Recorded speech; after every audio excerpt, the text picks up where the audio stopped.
উল্টো দিকে মুখ করে বলল, ইচ্ছে নেই, যাব না, এখানেই থাকবো এখন। নভ একটা নিঃশ্বাস ফেলে তাকালো রুবির দিকে। কাকিয়া, সবাই সন্ধ্যার নাস্তা করেছে? রুবি হেসে বলল। হ্যাঁ বাবা, তুই ছাড়া সবার কমপ্লিট। নভ এবার সিঁড়ির কাছে থেকে দ্রুত পায়ে এগিয়ে আসতে আসতে বলল, সাহস খুব বেড়ে গেছে তোমার।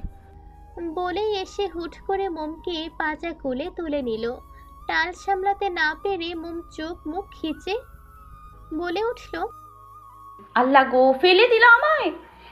নভ শুনল না, পেছন ফিরে হাঁটা ধরল সিঁড়ির দিকে। এমন দৃশ্য দেখে তেজ সিটি বাজিয়ে বলে উঠল, গাইস ওই যাক এক কান লাইন। তারপরে সাথে সাথে সুর করে গেয়ে উঠল। তিনি লেখে মেয়ে যাউঙ্গা। এবার ছোটরা সবাই একসাথে চেঁচিয়ে গেয়ে উঠল। দিল দেখে মে চাহুঙ্গা। নোভার রুমে ঢুকেই মোমকে বিছানায় ছুঁড়ে ফেলল নভ। দ্রুত গিয়ে দরজা লক করে লাইট অফ করে দিল সে। তা দেখে মোম চেঁচিয়ে বলল, এ কি করছেন আপনি? নভ কোনো উত্তর দিল না, এগিয়ে গেল খাটের দিকে। উঠেই মোমকে টেনে শুইয়ে দিল। নিজেও দ্রুত মোমের উপর হালকা ভর দিয়ে উপর হয়ে শুয়ে বলল। চুলগুলো টেনে দাও। মোম নভকে ঠেলতে ঠেলতে বলল, আপনি এভাবে কেন শুয়েছেন? উঠুন, ঠিক করে শোন আমার, আর আমায় উঠতে দিন।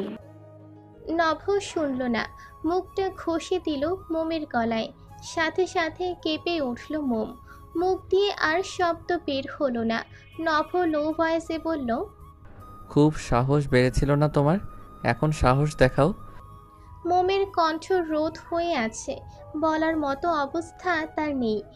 যদি চাও আমি এখন হারাম কিছু না করি তাহলে চুপচাপ চোখ বন্ধ করে ঘুমাও, আমাকেও ঘুমাতে দাও। বলেই সরে এলো মোমের গলা থেকে। আগের মতো করে শুলো। কাপা কাপা কণ্ঠে মোম বলল, এখন কেন ঘুমাবো? এখন ঘুমালে তো রাতে আর ঘুম আসবে না। রাতে সবাই মিলে স্টেজ মেকওভার করবে, শেষ হতে হতে ভোর হবে, তাই তখন এমনিতেও ঘুমাতে পারবে না। You need to sleep now, so close your eyes. মোম মানল নভের কথা। আসলেই তো, এখন একটু না ঘুমালে তো সে রাতে জাগতেই পারবে না। জোর করে জাগতে গেলে আবার মাথা ব্যথা করবে। আপনি একটু সরবেন, আমার খুব অস্বস্তি হচ্ছে। নভের নড়চড় হলো না। হলে হবে, তবু আমি এভাবেই থাকবো, cause I am feeling best in there. এখন ঘুমাও। আর কথা হলো না দুজনের মধ্যে। একটু পর মোমো ঘুমিয়ে পড়ল। বেশ রাত করে মোমকে ডেকে তুলল নভ। ফ্রেশ হয়ে দ্রুত ডিনার সেরে নিল দুজনে। তারপর রওনা দিল বাড়ির গার্ডেন এরিয়ায়, যেখানে হলুদ আর বিয়ের স্টেজ তৈরি করা হবে। কিছু দূর এগোতেই দেখলো তেজকে দিয়ে সত্যি সত্যি পিলার গাঁথা হচ্ছে। সাথে নিশান আর নুয়ানো আছে, তবে তারা কাজ কম অকাজে করছে বেশি। আর তাদের সামনে দাঁড়িয়েই ইস্যু আর নোভা তদারকি করছে। এটা করো ওটা করো, এভাবে না, আরেকটু গাঁথো, এই হাবিজাবি। মোম এগোতেই নোভারা এগিয়ে এলো মোমের কাছে। ঘুম কেমন হলো কিউটি পাই? মোম আলতো হাসলো। মাস্ত। তোরা হলুদের স্টেজটা সামলা, আমার একটু কাজ আছে ইভেন্টের লোকদের সাথে। ইস্যু মুখ কালো করে বলল, ভাইয়া, তুমি আমাদের সাথে থাকবে না? আমি আশেপাশেই আছি, আর ওদিকটা মিটে গেলেই চলে আসব।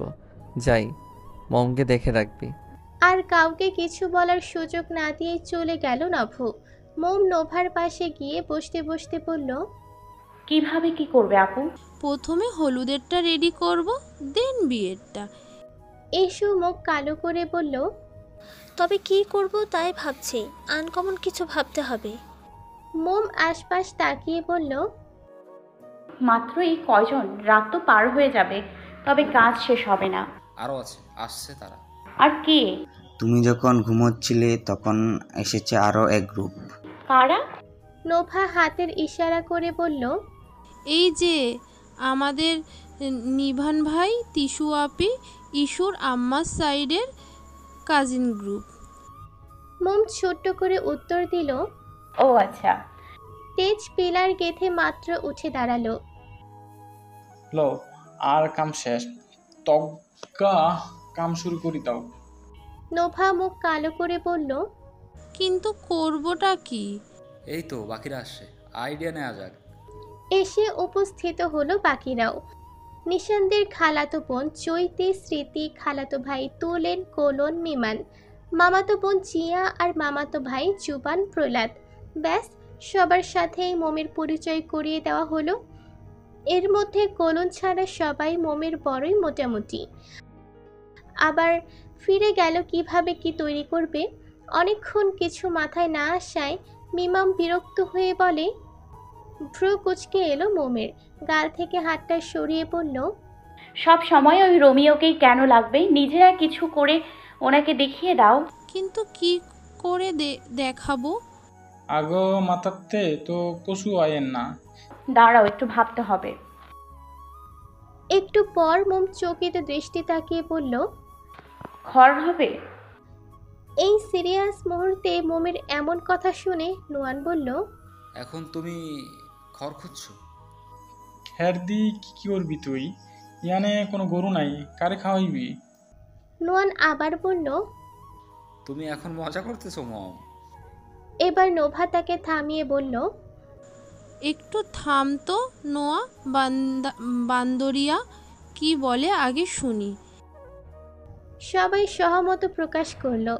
তুলেন বলল, মোম ধীরে সুস্থে বলতে লাগলো, বিয়ের স্টেজটা খড়কুটো দিয়ে করলে কেমন হয়? লাইক কুড়ে ঘর। সবাই একে অপরের দিকে চাওয়াচাওয়ি করলো। মোমের কথাটা ঠিক বুঝলো না কেউই। মোম আবার বলতে লাগলো, আর হলুদের স্টেজটা বড় করে রাউন্ড করা হবে। আকাশ থিম, সাদা, নীল, হালকা আকাশি, এই কালারগুলো থাকবে শুধু। এইগুলোর মধ্যে জড়ি, ফুল, পাতা, লাইটিং যা ইচ্ছে ইউজ করা হবে। এটা একটু বুঝলো সবাই, তবে পুরোপুরি নয়। চৈতি জিজ্ঞাসা করলো, একটু এক্সপ্লেন করবেন? কুড়ে ঘরটা কেমন না? আরে তোমরা বুঝছো না, আগে একটু করেই দেখো, ভালো লাগলে দিও, না হলে অন্য প্ল্যান। সবাই মানল, কারণ আপাতত মোমের বুদ্ধি ছাড়া আর কোনো উপায় নেই। মোমো একে একে ইনস্ট্রাকশন দিতে লাগলো। সবাই কাজও শুরু করে দিল তার কথা মতো। স্টেজটা চারকোনা হয়নি, গোল, তার উপর নীল কার্পেট বিছানো। জেনারেটরের লোকের সাহায্যে তার উপর হাঁটু পর্যন্ত কৃত্রিম ধোয়ার ব্যবস্থা করা হলো। মাথার উপরেও পুরো স্টেজ বরাবর গোল করে সাদা নীল মিক্সিং বেলুন আর চড়ি ঝুলানো হলো। স্টেজের পেছন দিকটায় হালকা চড়িযুক্ত সাদা টিস্যু কাপড় ঝুলানো হলো। তার সামনে দিয়ে সাদা গোল বড় বড় তিনটে কক সেটের উপর নীল সাদা কাগজের ফুল গেঁথে সেট করে দেওয়া হলো। মাঝখানের কক্সটেজটার মধ্যে সুন্দর করে পেঁচানো হাতে লেখা ইয়েলো টাচ টু টিস্যু। নীল রঙের সোফা দেওয়া হলো। তার পাশে দুটি বড় সাদা টবে নীল আকাশে মিক্সিং ফুলের তোড়া দিল। আরও কিছু হাবিজাবি অ্যাড করে কমপ্লিট করলো হলুদের স্টেজ। সবাই হা করে সামনে থেকে তাকিয়ে রইল স্টেজটার দিকে। আল্লাহ গো, ইয়ান কিয়া বানাইছে? স্টেজের কথায় তার দিকে তাকিয়ে ইস্যু বলল, পুরো 2.5 ঘন্টা লেগে গেল এই আকাশ বানাতে। স্মৃতি এসে ইস্যুর কাঁধে ভর দিয়ে বলল, ইয়ার, আমার তো মনে হচ্ছিল কি টিস্যু আবেগে কম, স্টেজটাই বেশি দেখবে। এই অবিশ্বাস্য সত্যটা জানলে তিশু আপি আবার কান্না করে দিবে না তো? এই কথা শুনে সবাই হো হো করে হেসে উঠল। তেজ হাসি থামিয়ে বলল, আইসা, যে মহান বেডি এই মহান কাম কইছে এটি কোন রায়? সবাই আশেপাশে তাকালো। আসলেই তো মোম কই, দেখা তো যাচ্ছে না। এমন সময় নভ এসে উপস্থিত। ওয়াও, তোদের কমপ্লিট? থিমটা তো দারুণ হয়েছে। এই কিউটি পাইয়ের প্ল্যান, বাট ও কোথায়? নভ ভ্রু কুচকালো, বলল, কোথায় মানে? তোদের সাথেই তো ছিল। ছিল তো, বাট এখন? নোভা কথা শেষ করার আগেই নুয়ান হাত উঁচু করে বলল, এই তো মম আসছে। হ্যাঁ, মোম এসে উপস্থিত হলো। মুখে পানি ছেটানো চেহারাও ক্লান্ত লাগছে। নভ ব্যস্ত হয়ে এগিয়ে গেল তার কাছে। কোথায় গিয়েছিলে মম? এমন লাগছে কেন তোমায়? কিচ্ছু না, একটু ক্লান্ত লাগছিল তাই চোখে মুখে পানি দিয়ে এলাম।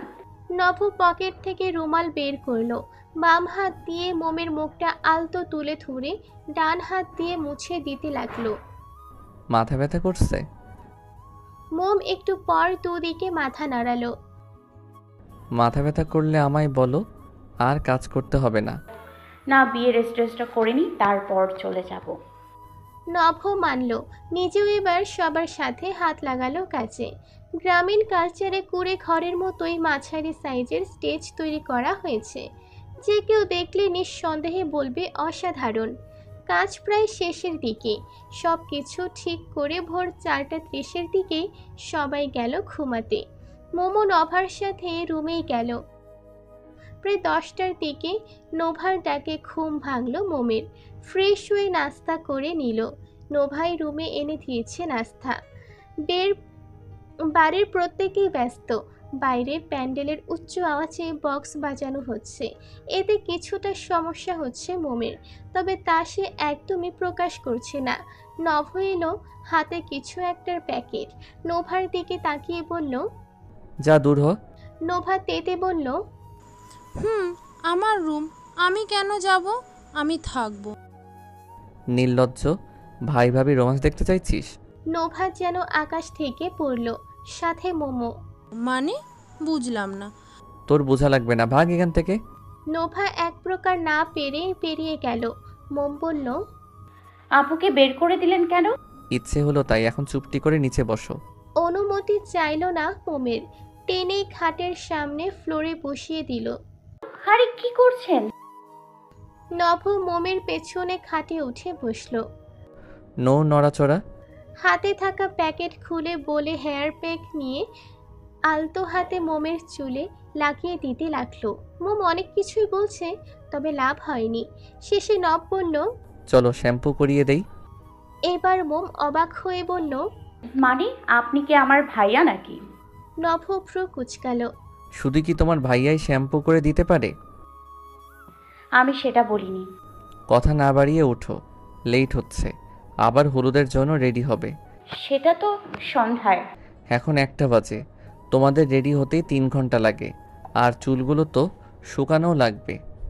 মোম মুখ ভেঙালো, বলল, নিজে কেটে এখন আবার যত্ন দেখাচ্ছে। তুমি যাবে? বাড়াবাড়ি করলে শুধু শ্যাম্পু নয়, পুরো শাওয়ারটাই করাবো আমি। মোম আতকে উঠল, উঠে দাঁড়িয়ে বলল, নাউজুবিল্লাহ, আমি যাচ্ছি। সে যেতেই ফিক করে হেসে ফেলল নভ। রাত 9:44। হলুদের সাজে নিজেকে সজ্জিত করেছে টিসু। বাকিরাও কাঁচা হলুদ রঙের শাড়ি পাঞ্জাবি পরেছে।